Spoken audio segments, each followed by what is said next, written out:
Steph is not here. Everybody else is here at the current time. How concerned are you about that? Oh, very concerned. So yesterday we had pretty shocking news with the Buffalo Bills. Star player Stefon Diggs did not show up to mandatory minicamp. And obviously Bills Mafia was freaking out, just like me. You see it on screen by Dov Clement. He doesn't have the full quote on here, but he highlights the two important words in that. Now, overall, if I can't find the quote, I'll post it on the screen. It's not a huge one. I'm paraphrasing it really. It was along the lines of, Stefon Diggs is not at camp, and I'm very concerned. And of course, he highlighted the two important words, very concerned. Now, it was, I believe, on the NFL Network, there was people talking that that Stefon Diggs had a representative, I think it was his agent, talking behind the scenes with the coach. And he said he was a little bit thrown off why he said that when they kind of had a different conversation behind closed doors. I don't know if that is true or not, if Sean McDermott misspoke or that never happened entirely, and he is very concerned as to why Diggs is not there. I don't know the reason, but regardless, taking that at face value, it is a little bit concerning that Coach McDermott said, I'm very concerned. He didn't elaborate after that, didn't really explain the reason why, if there was a valid reason why he's not there. Of course, when you see very concerned, it probably gives you an indication that Diggs did not give him a reason or the team doesn't know. And after that, later on in the day, Stefon Diggs, I will be posting on screen right now, posted a message on Instagram, a cryptic message, and I think it's kind of a perfect way to summarize this whole situation is cryptic. For me, the big question is, where's he pointing the finger? Where's he pointing the finger towards? Is it Josh Allen? Is it Sean McDermott? Is it Ken Dorsey? Who is it? Or is it the whole Bills team entirely? Or is it the media? We don't know. For me, I can probably just be way overlooking this. It's the obvious one of being Sean McDermott because he says, "Tell him, big dog," and that can just be the obvious, the head of the team, Sean McDermott. But I think it's pretty valid to kind of look at multiple directions with, again, Josh Allen, Ken Dorsey, Sean McDermott. We don't know the situation with this. Now, of course, before leading up to this, we've heard countless times, Stefon Diggs wants out of Buffalo. Stefon Diggs wants to go here. He wants to go there. We've been hearing this since he's first arrived. People did not think it was going to work out when he first got there. He ends up leading the league in receptions and receiving yards that year. And after that, every single offseason, there's always some conspiracy of him leaving for this reason, leaving for that reason. And this offseason was not anything different. Had to go through all the articles, seeing out the rumors of he wants to go here, there. Didn't believe it. People were freaking out that he wasn't at voluntary minicamp. I don't care about that for any player. It's volunteer. As long as you show up for mandatory camp, that's all I care about. As long as you show up for the stuff that you were supposed to, I don't care. Yesterday comes and Stefon Diggs is not there, with everyone else, of course, being the big names, Josh Allen and so forth, attending. It was concerning. And of course, the immediate first question is that people are trying to figure out, does Stefon Diggs want to leave? And a lot of people are saying, yep, he wants out, he wants to leave. He wants to go somewhere else. Where that team is, we don't know. The obvious one being the Dallas Cowboys just because of his brother Trayvon Diggs. People point towards the New York Giants because of Brian Daboll. We don't know exactly if this is what he wants, where specifically he can go. But if I had to rank them, I'm pretty sure the Dallas Cowboys would probably be number one just solely because of his brother. But it gets a little tricky when you talk about that. If we kind of switch over to his contract, he holds a $45 million dead cap. Now this holds regardless, even if he is traded, and that would wreck the team. So in a way, he is forced to stay here, at least this year. Next year isn't too much, it's better, but it's not great. Still, it's at $31 million, but a little bit more manageable than 45. But regardless, this year he is kind of forced to stay here because he's unmovable just solely off of that. If he didn't have a dead cap this high, there's no question that the chances of him potentially leaving would definitely increase. But for right now, he is kind of forced to stay here and play throughout the 2023 season. Is there a chance he could sit out? I mean, I give that a chance to anybody, no matter how small the possibility is. But it's a 1% chance, 0.5%, whatever you want to say. I think there's a chance for anybody sitting out. Do I think it's going to happen? I don't believe so. If that is a direction that maybe people were asking, but going back to the biggest one, does Stefon Diggs want out of Buffalo? And it's a very tricky one because of kind of things that contradict themselves. But to kind of give you the perspective of why people think he wants to leave is because of one of two things. And the combination of both is just lack of production in the playoffs and lack of success in the playoffs. So if you break down lack of success, of course, since he's arrived there, in the first year he was there, they made the AFC Championship game and get blown out in that against the Kansas City Chiefs. In 2021, they get to the divisional round against Kansas City, a rematch of the AFC Championship game, and lose in the infamous 13 seconds, falling just short of going back-to-back AFC Championship games. Then we have this past year in the divisional round once again with the Cincinnati Bengals, where they completely imploded. The whole entire team did. And for that one, of course, my channel wasn't up when that happened. I didn't make a video about it. But when it happened, talking to my personal life, talking to people, I blamed everybody. I believe it was Josh Allen's fault. It was Sean McDermott's fault. It was everybody's fault. No one seemed like they wanted to be there and play. You kind of saw the cracks in that in the AFC or the wild card game. Even going towards the second half of the season, it really started after on the Packers game, where it started to kind of it started to unravel at that point. And granted, off the field and obviously on the field too, there was a lot of obstacles and challenges along the way. Before the season started, you had Dawson Knox losing his brother. During that, before that too, you had the Buffalo mass shooting. You also had the two bad storms in the winter, and the most important, not the most important one, but probably the biggest one of all of them that probably what people will point to is the Damar Hamlin situation, where we all saw on live TV that happened. And a lot of people point to that as being, that's the big reason why the Bills kind of fell off because of that. I don't want to put too much on that, saying, it's solely because of Damar Hamlin that they fell apart. Even before that, they were starting to unravel little Allen and stuff like that. There was too many turnovers. At times, the Bills just kind of cut it close in games where it should have been easy for them. It was definitely tough. Record-wise, and it's very weird because record-wise, they went 13-3. They were better this year or in 2022 than they were in 2021. So record-wise, and if you combine the three losses, they lost a record or a margin of 8 total points in those 3 total games. So you look at that and you go, well, how did the Bills struggle with that? That's dominant. That's elite. Record-wise, yes, but when you watch them play, no. They did not look like a 13-3 team, and obviously they showed that in the divisional round. And then people kind of point at the video at the end when the game was wrapping up of Stefon Diggs yelling at Josh Allen. And people really point to that as kind of the final straw. The year before was a heartbreak for everyone, the 13 seconds. Of course, you saw the infamous picture for Stefon Diggs in the AFC title game where he's standing there watching the Chiefs celebrate. So people look at that and say, well, the last 3 years, the Bills have fallen short of what they should have done. They should have at least gone to a Super Bowl like Cincinnati, like Kansas City, and probably should have won one right now, like Kansas City. They no doubt they have the tools, they have the players capable of getting there and also winning one. So these 3 years you can say is a massive failure, especially these past 2 seasons. And also, if you look at the stats, it's a tale of two sides. Regular season, Stefon Diggs has been nothing short of dominant. Ever since he arrived at Buffalo, he has been one of the top wide receivers in the NFL. He's really taken it to the next level after Minnesota. In Minnesota, last 2 seasons, yes, he was starting to become a great wide receiver. But once he arrived in Buffalo, I think that's where he really solidified himself as a top 5 wide receiver, as you see on screen. He had 127 receptions for over 1,500 yards, 8 touchdowns. Next season, a drop off in yards and receptions, but still overall great. 103 for over 1,200 yards, 10 touchdowns.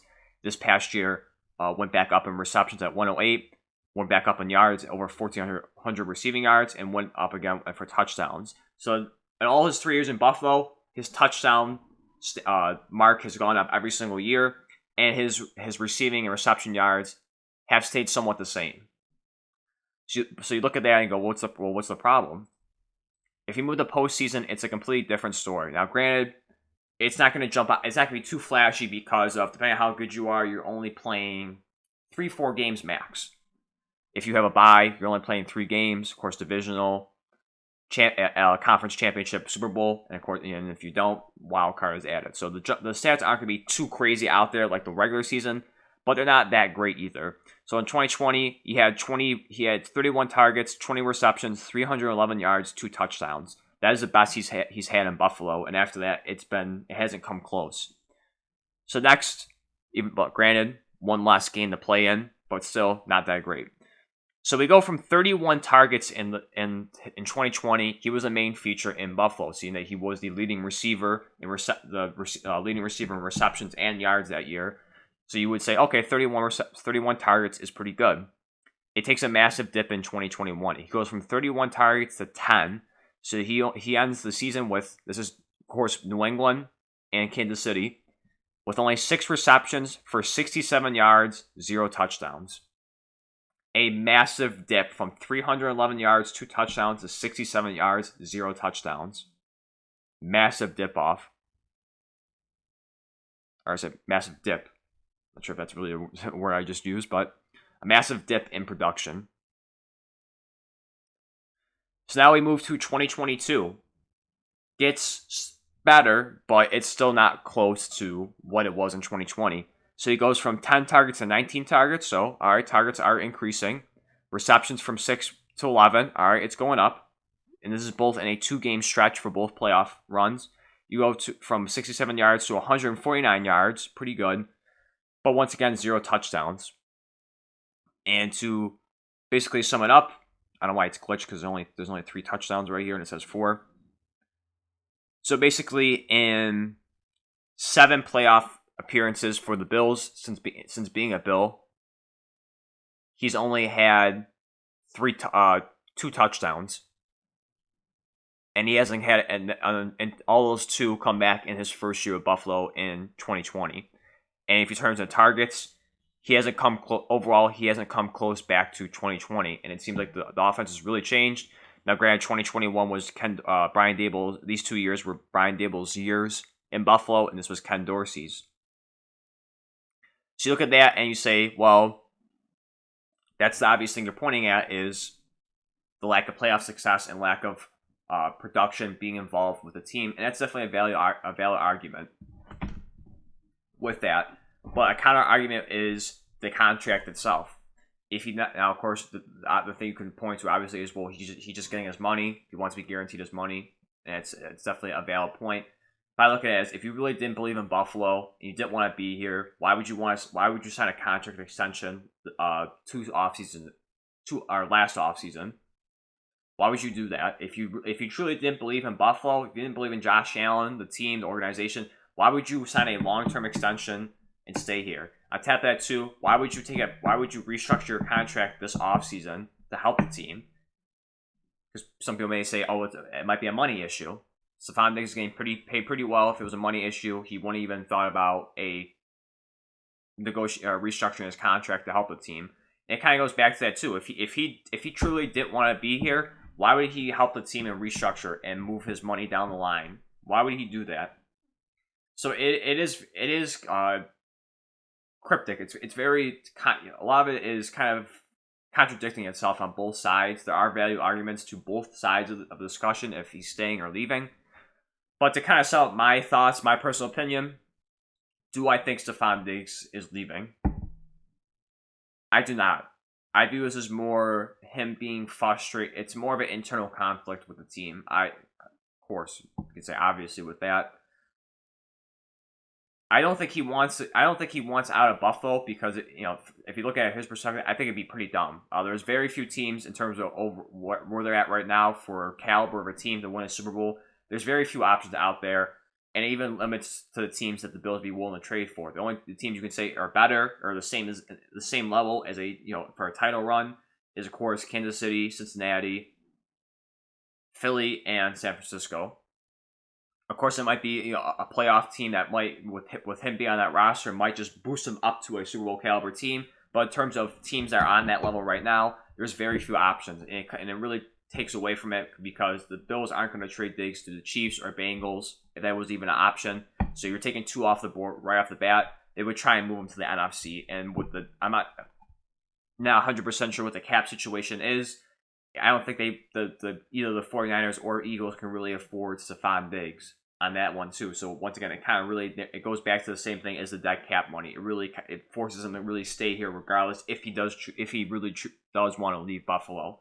But I don't think he does. I think he's more upset with I think just like the team in general, with a little bit of everybody, with a little bit on Allen. But I think it's more so pointed towards Sean McDermott and Ken Dorsey.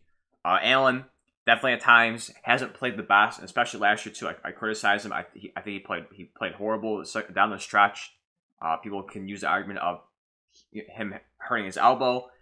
Does that play a factor into it? It can. I will give that there is some degree that did play a factor. But I think if you watch a lot of the interceptions, it was just bad decision making. I mean, I'm sorry, injured elbow does not make you throw an interception when you're throwing the ball right at a defender. That doesn't change that. Regardless if if your elbow was injured or not, that doesn't affect your decision making. Were there some throws maybe they're a little bit off and it got picked off? Yes, and you could give that excuse for the injury, but there was a good amount of times where he would throw it right at the defender. That's more decision making as opposed to injury. So that could definitely be the side if he's frustrated with Allen with that one. But I think overall Allen is one of the best quarterbacks in the NFL, top 5 at the very least. So I don't think he has too much of a problem with him, but I will say there is a little bit of something. Not huge, but a little bit of something to put on Allen. So after that, you move to the coaching staff. Sean McDermott, and I've blasted Sean McDermott a lot, not on the channel, but personally for me, I thought he should have been fired after the playoff game. In my opinion, I thought once again he showed you he can't do it in the big moments. Defense, the defense has always been number 1 every single year, at least around that range, and they don't play like that in the playoffs. They're not aggressive. They don't they don't get after the quarterback as much as they should. They don't play with fearless. It seems like at times they are a little bit scared to go out there and put it on the line. And in moments like that, you have to do that. So that's why I criticized Sean McDermott with that. I thought we should have fired him and gotten Sean Payton. Some people think he should have gotten fired after the 13 seconds and made Brian Dable the head coach, which looking back at it now, doesn't sound a horrible idea.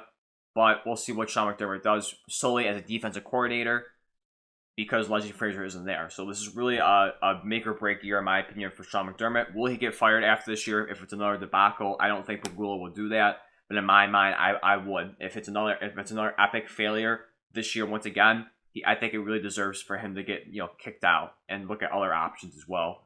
But it's setting the stage up for him to really prove, was it Leslie Frazier's fault or was it his fault? I know they both kind of shared defensive play calling, but it's really going to put all the sole responsibility on him if they fail, and so as opposed to kind of throwing it a little on Leslie Frazier. Not saying he doesn't deserve it, because I don't think at times he is good at play calling, especially in big moments.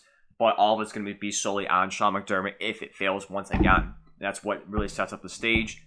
And for Ken Dorsey too, even though they had similar stats, I can't find it now, but it was a graph comparing 2021, 2022 for like yards, points per game, so forth. It was very similar to Brian Dable, but once again, it's very inconsistent. And the thing I was upset about at times was the running game.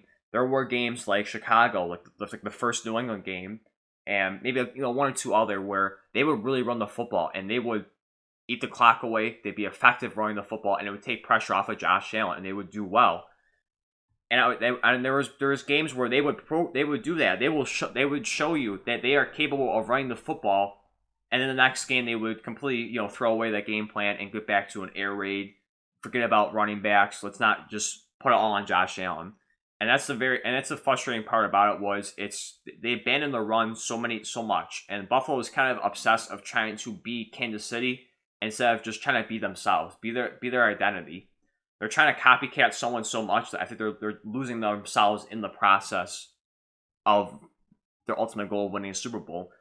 Can you take inspiration from teams or certain strategies? Yes, but I think if you're solely trying to one-for-one recreate yourself like Kansas City, I don't think it's going to work out. And I feel like the Bills kind of are trying to push that way too much instead of trying to be a balanced offense. You don't have to go on the flip side, be a traditional running the football all the time, but you do need to be more effective. And I think you need to take pressure off of Josh Allen and help him out with that instead of solely throwing it all him where he has to be the leading rusher. He needs to make all the best plays to win the game. The running backs we have are more capable. I'm very highly on James Cook. I like Damian Harris. I like Latavius Murray. I don't know if all three of them are going to be on the roster at the start of the season, but I like that group. It's a very solid structure right there. We also have Dalvin Cook, which he said he would come to Buffalo too. I highly doubt it just because of the money, but it is a possibility. No matter how small it may be, it is still a possibility with that. But I think that the bigger issue is just Stefon Diggs being upset with the coach. I think more so with the coaching staff in general. If you want to break it down between Sean McDermott and Ken Dorsey, whether it's he feels he's not getting enough looks in the playoffs in big moments, or Sean McDermott with just, and once again, the big moments with play calling, decision making, how aggressive they want to be. I think it's the frustration is pointed more towards with that.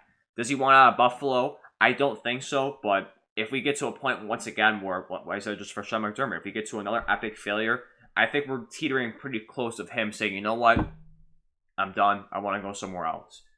Will the next team be the same level as the Bills? I don't know. Most likely, if it does result in a trade, it'll probably be in the NFC somewhere, pushing him into the other conference. And once again, you're very limited with options in terms of kind of going for a 1-for-1 for team for caliber wise. But for this one, to sum it up, I don't think Stefon Diggs wants to leave. I just think he's very frustrated with it. And I kind of, to really summarize here, there's another person I follow on Twitter, Bill's Chat Podcast. Go check them out. They put out his opinion. And I kind of agree with some. He says, my guess, he says Diggs is unhappy about inconsistent usage in big games last season. He probably holds Josh Allen as responsible as Dorsey. He saw a wide receiver coach he liked get shown the door, while Allen essentially got to handpick his OC. He wants assurance his voice will be heard in the organization and probably feels he deserves the same treatment Allen gets. Those are very... Oh, there's one part too. It says McDermott is tired of his BS and ended up misspeaking today and potentially made a fragile situation worse. All that is basically kind of what we talked about today. Once again, does he hold Allen to some responsibility? Yes, I'm sure, and he should be absolutely right. I think everyone should be held to responsibility for the failure last season. Allen deserves some blame. I'm sure, no doubt, he is once again upset with Sean McDermott and Ken Dorsey. Their strategy at times. The wide receivers coach, I do think something had to change because outside of Stefon Diggs, the wide receivers haven't been great. And I know you, I'm sure, Diggs, I'm sure you love him, but if he's not helping the other wide receivers get better, it doesn't mean anything. Regardless if you get along with him, that's great, but you've already solidified yourself as an elite wide receiver. The other receivers are more important to develop so they can take pressure off of you and maybe open up for you as well, because teams look at you as, we need to stop Stefon Diggs. We don't trust anyone else. If the other wide receivers can get better, it kind of forces them to not put all their attention on you and make it more evenly, and potentially opens you up more for more targets, more catches, more yards, more touchdowns. So for that one, if that is a case, I don't really like that one where he's upset with that. I get it, if you did get along with them, but that's a position that needs to get better. But overall, once again, I think he's just frustrated with internally with some stuff, but I don't think he wants to leave. We'll see in the next coming days what happens with Stefon Diggs and the Bills. We'll, if today they announce that he's here, this whole video is all for nothing and it was a waste of time. But we'll see in the next few days if there's more information that comes out. If he's still not there, if it's his agent, himself, the team, whoever, if there's more information that comes out, I'll try to keep you posted, or at least tweet it out. But I'm gonna wrap it up here. Let me know your thoughts down below on the Stefon Diggs situation. If you think he wants out or he wants to stay, and also what do you think his main problem is with the Bills? Is it Allen? Is it Dorsey? Is it McDermott? Or is it someone else that we didn't talk about? Let me know your thoughts down below. With that being said, thank you for watching. I'll see you in the next one.